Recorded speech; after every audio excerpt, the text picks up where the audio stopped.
La Biblioteca General y la Biblioteca Legislativa son públicas y actualmente están administradas por la Cámara de Diputados a través de la Secretaría General, la Secretaría de Servicios Parlamentarios, la Coordinación de Servicios de Información, Bibliotecas y Museo y la Dirección de Bibliotecas.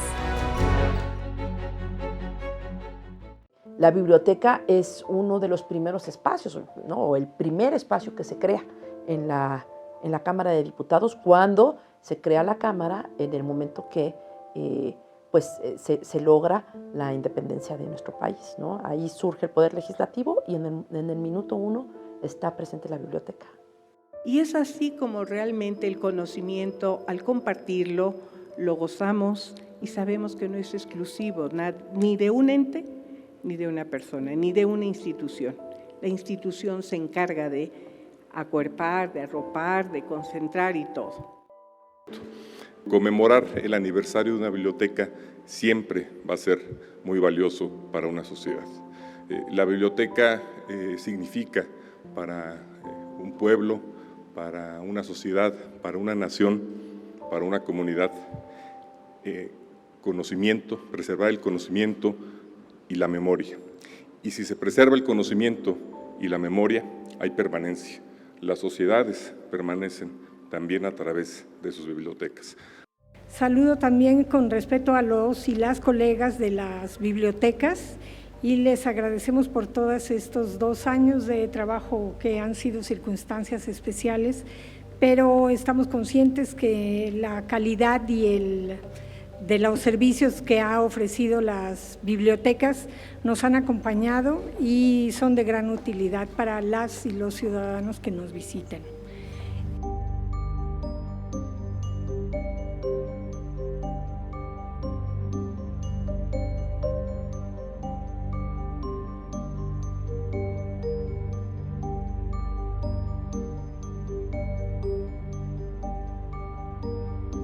La Biblioteca del Congreso de la Unión es uno de los acervos patrimoniales más importantes de México. Tiene una raigambre histórica que sin duda se encuentra entre las instituciones más antiguas, más longevas de México, debido a que comienza a constituirse justamente cuando México alcanza la estatura de nación independiente en 1821. Es a partir de entonces que la Biblioteca del Congreso adquiere ya una identidad institucional que, sin embargo, tiene antecedentes muy antiguos debido a que comienza a conformarse desde las Cortes de Cádiz e incluso antes.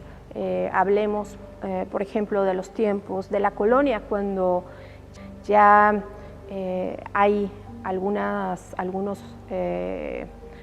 órdenes, algunas ordenanzas para que los editores y los productores de obras en el territorio que ahora es México, entregaran ejemplares para ir construyendo una memoria. Las Cortes de Cádiz, como dice el libro, aquí, que decimos aquí, tenían como tarea básica la Constitución y con ella siguieron contra viento y marea. Y de ahí surge la primera Constitución moderna en el mundo hispánico, en la de 1812. Las Cortes tienen un origen medieval y era la reunión de los hombres principales del reino, cuya función era tomar algunas decisiones que el rey no podía tomar referentes al país. Cuando las tropas francesas invaden España, como ya mencioné, el rey Fernando es enviado prisionero a Francia, a la ciudad de Bayona, y las tropas francesas ocupan casi toda la península española. Entonces, aunque surgen grupos que empiezan a pelear por todo el territorio contra las tropas francesas, desde Galicia hasta Extremadura, hasta Andalucía, se decide crear unas cortes que van a gobernar el país en ausencia del rey y que de hecho van a terminar haciendo una constitución, pero por la presencia de las tropas francesas, estas cortes acaban refugiadas en la ciudad costera de Cádiz, en el sur de España, ya muy cerca de Gibraltar, muy cerca por lo mismo de una posible huida en caso de un ataque francés, ¿no? Y en ese momento, cuando las cortes se constituyen, mandan aviso a todo el imperio español, a todos los virreinatos que había en aquellos momentos, para que envíen representantes a Cádiz y se unan a las cortes y participen en la deliberación de la constitución que está planeando hacerse en esos momentos. Por eso es que están en esa ciudad de Cádiz, repito, con una ciudad segura, una ciudad amurallada y con una fácil salida en caso de necesidad. Y ahí es donde van a llegar hombres como José María Guridi y Alcocer, como Ramos Arizpe, grandes intelectuales novohispanos en aquellos momentos, que van a participar en las deliberaciones, que van a pelear para que los habitantes de la Nueva España o los habitantes de América entera sean vistos como ciudadanos españoles con los mismos derechos que los que vivían en España. Pero ya cuando empieza la independencia y se siguen, como ya hemos dicho, la modernidad que sigue a la Revolución Francesa y también el Reino Unido de tener congresos y bibliotecas, pues también aquí se quiere tener esto para que los diputados, los congresistas estén bien informados. Y es como empiezan a formarse las bibliotecas parlamentarias, pero es hasta el siglo XIX, ¿no?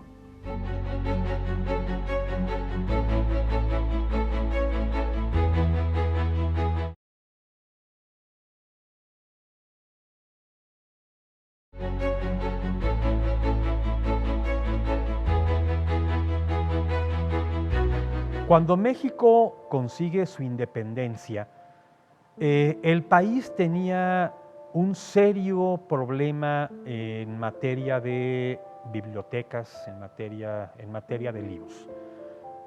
Las grandes bibliotecas se encontraban en los conventos, la inmensa mayoría, algunas en casas particulares, pero hablamos de que serían bibliotecas de 500 ejemplares, 1000, cuando mucho, ya era una biblioteca enorme para aquellos momentos, y unas pocas más en algunas instituciones educativas, como era la Real y Pontificia Universidad de México, o algunos de los colegios que habíamos heredado de la época novohispana.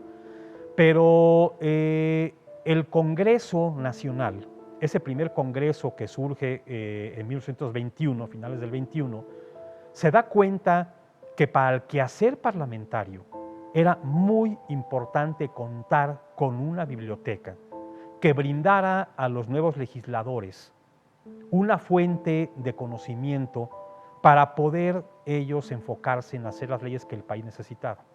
Y por eso es que surge en ese momento la Biblioteca del Congreso, con muchos problemas, con muchos vaivenes, falta de presupuesto, desaparecía, volvía a aparecer dependiendo de cada gobierno, pero su intención básicamente era esa, un recinto especializado que apoyara a los diputados y después también a los senadores en su quehacer parlamentario. A partir de entonces, la Biblioteca del Congreso ya es considerada un acervo de memoria, un acervo histórico que transita todo este siglo XIX hasta llegar a la Revolución Mexicana, todos los cambios que conocemos que se dan en la Revolución Mexicana. Y después de esto, ya en el periodo del general Lázaro Cárdenas, va encontrando el cauce que conocemos ahora, porque este lugar en el que nos encontramos era un templo de monjas clarisas que estaba vacío hacia 1935, que es el momento en el cual la Comisión de Bibliotecas del Congreso decide instituir la biblioteca como lo que conocemos ahora.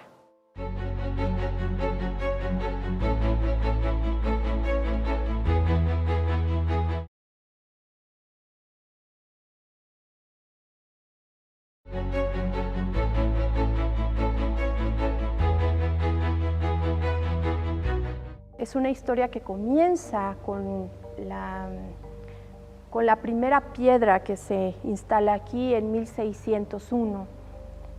Digamos que ahí es donde inicia la historia de su construcción original. Esa primera piedra se instala gracias a donaciones del señor Andrés Arias Tenorio, que poco tiempo después fallece, por lo que la obra queda inconclusa. Posteriormente, las monjas clarisas gestionan un legado de 50,000 pesos por parte de Juan de Ontiveros Barrera. Gracias a ese capital y con otras donaciones es que la obra se continúa y finalmente es concluida en octubre de 1661.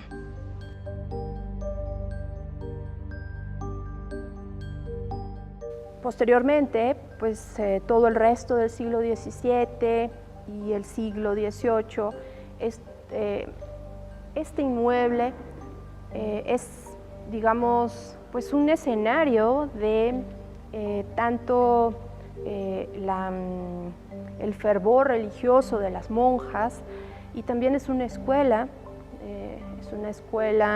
de niñas que atestiguará algunos incendios.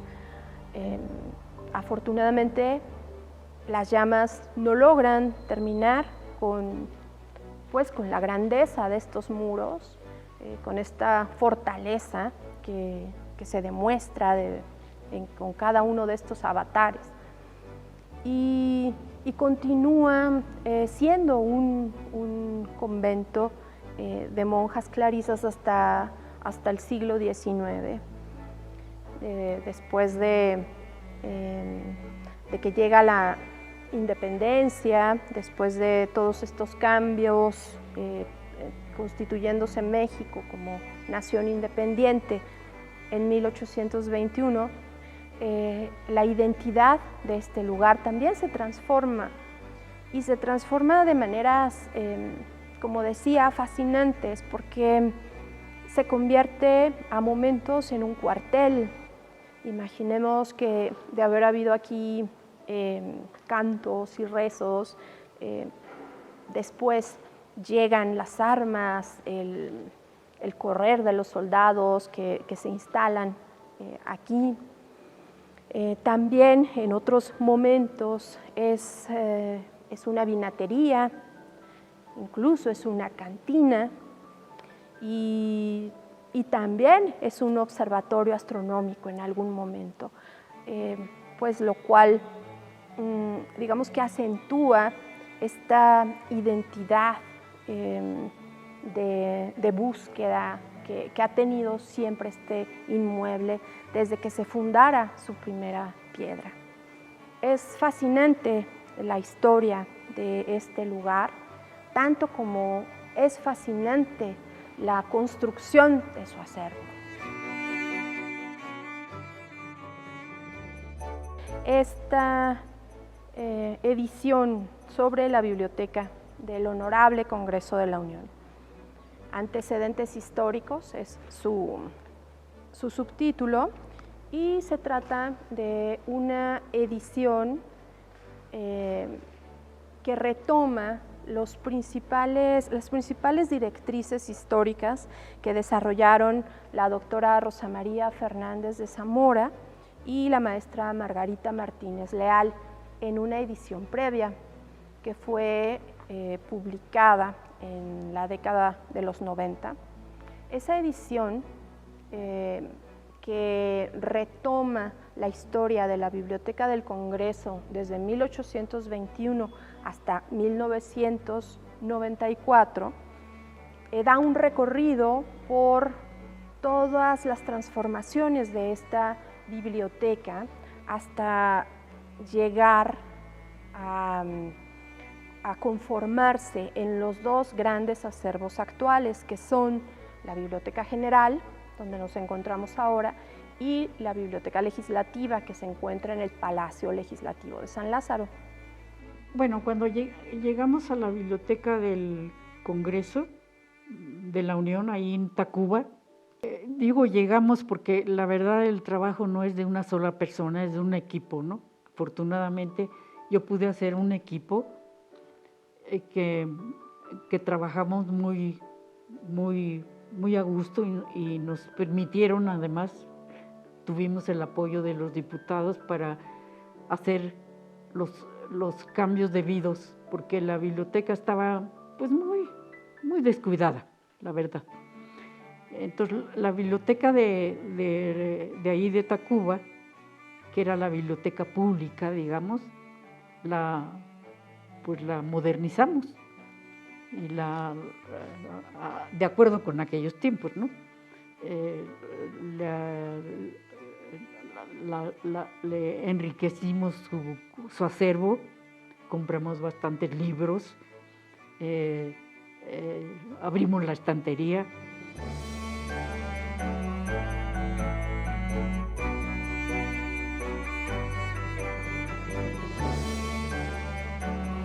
Incluso en esta biblioteca de carácter público se permitía a través de las publicaciones hemerográficas y que la ciudadanía pudiera consultarla. Entonces, desde muy temprana hora podían acudir los usuarios a hacer consultas de la prensa diaria.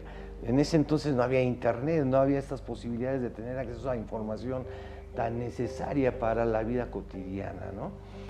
Entonces es una primera diferencia, es una biblioteca con mayor antigüedad, que tiene una doble vertiente en el sentido especializado de atender las necesidades de información de los legisladores, y por otro lado una biblioteca pública que da información a la sociedad en general, al público en general.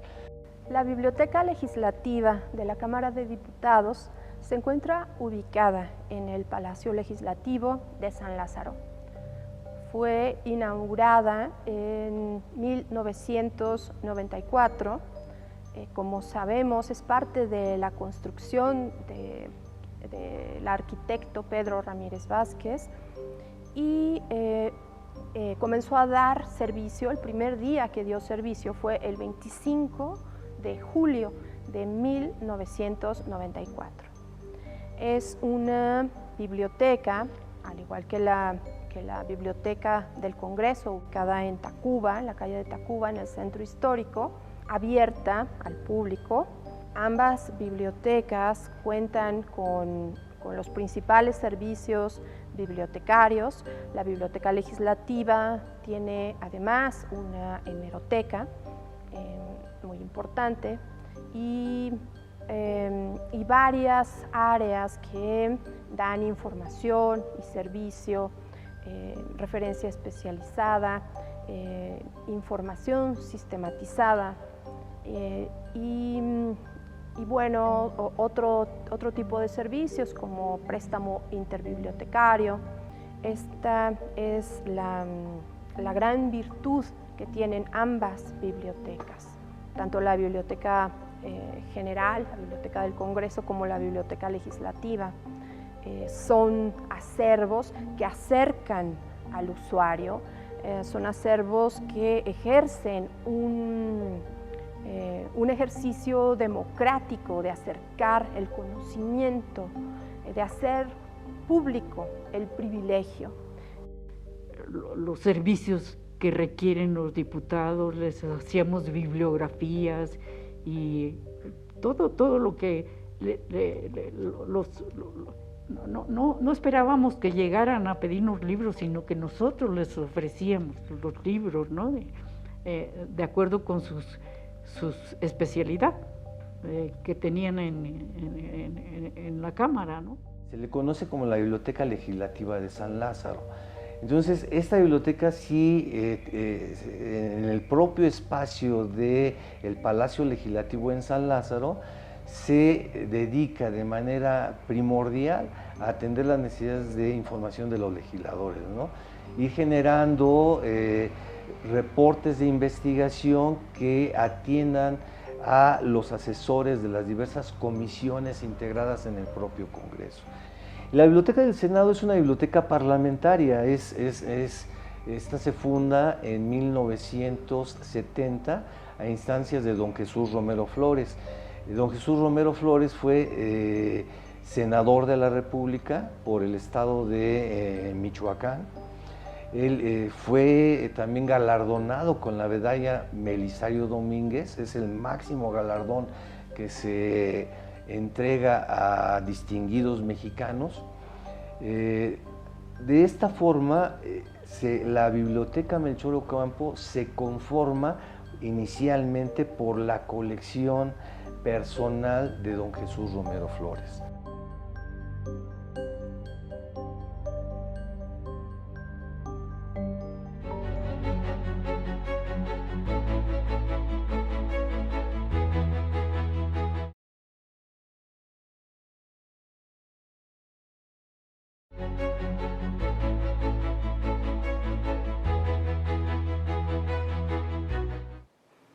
Uno de los grandes valores de las bibliotecas del Congreso, en general, estoy hablando de las 3 bibliotecas, es decir, las 2 que administra la Cámara de Diputados y la que administra la Cámara de Senadores, es el acercar el conocimiento a todas, a todos, sin distinción de ninguna especie.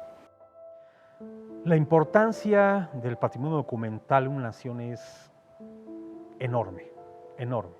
O sea, realmente eso es lo que forma la memoria de un pueblo. Si no se tiene a resguardo la memoria documental de una nación, pues estamos sujetos a cometer de nueva cuenta muchos errores, a ignorar nuestra historia, a desconocer nuestros orígenes. Es fundamental, en realidad, para que una nación pueda consolidarse, contar con ese patrimonio. Y por supuesto, es todavía más importante que la gente, que el pueblo tenga acceso a ello. Los libros físicos, como estos que nos rodean, son más confiables. Mucha gente siempre los ha querido matar, yo esto lo he dicho varias veces. Siempre cuando empezó el cinematógrafo ya van a ver que los libros se van a morir y no se murieron. Después cuando empezaba la prensa escrita es que los diarios y las revistas lo van a cambiar y no se murieron. Ahorita que salió el internet, ahora sí ya se van a morir, les prometemos, les juramos que ahora sí se van a morir y aquí están los libros. El formato físico del libro es probablemente el más confiable en muchos sentidos y esto impacta también en el asunto digital. Los libros digitales son importantes, pero desde mi punto de vista no siguen siendo lo más importante respecto a la construcción de una memoria. En realidad, esto de la biblioteca tiene un principio muy noble y por un lado, y por otro lado muy universal, que es ordenar el conocimiento, ordenar la imaginación hasta donde sea posible para que todos podamos abrevar en ella y seguir fortaleciéndonos como seres humanos en países democráticos y con acceso libre a la información. Estas bibliotecas son un patrimonio nacional, son un tesoro que vale la pena que todos los mexicanos sepamos que están para resguardar la memoria del pueblo mexicano. No son propiedad de una institución únicamente, son un acervo abierto que ejerce una virtud democrática de nuestro país, de poner a la disposición este conocimiento y de hacer del privilegio algo público.